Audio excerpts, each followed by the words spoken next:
What do a former state trooper, a safety compliance supervisor, and a taxi driver have in common? That's not the beginning of a joke. They're all published authors here in the state. Alaska Dreams Publishing just released 5 books, one for children. News 13's Lacey Grosvold talked to one of the authors earlier today. The moose snorted and ran into the woods to find a quieter place to finish his nap. Kathleen Wallace reads Alaskan Troll Eggs, her first published book. Over their faces. Like the other authors, Kathleen hasn't been published before. Her writing started in vignettes she wrote on Facebook. Those stories were based on experiences she had at her day job. As a cab driver, Wallace would compose a paragraph or two between fares on her iPhone.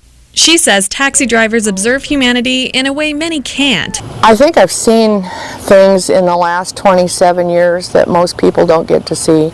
I get to see a side of people that it's either the best of them or the worst of them.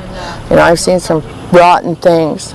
I can't help but get to know people. Then the owner of Alaskan Dreams Publishing approached her. As a publisher, of course, I'm always interested in authors and potential authors, and I checked it out and I noticed the troll egg story, and it was very interesting and different from what I'd seen in a lot of children's books. She wrote a children's book with characters named after her own grandchildren to encourage one of them to read.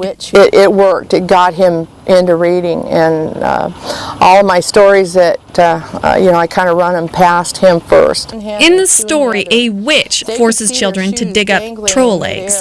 The witch turns out to be their own grandmother. Well, grandmas are kind of witches sometimes. You know, we don't always get to be the good guys with grandkids. And the troll eggs, well, they're not quite what the kids were expecting either.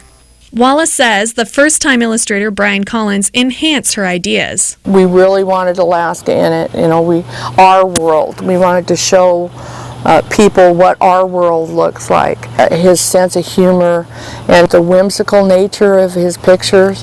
I'm very happy with his level of artistry. There's a lot of people that have a book in them, and some have them written already and have tried for years to get published, and some, like Kathleen, had never even really thought about it, maybe had a dream here and there.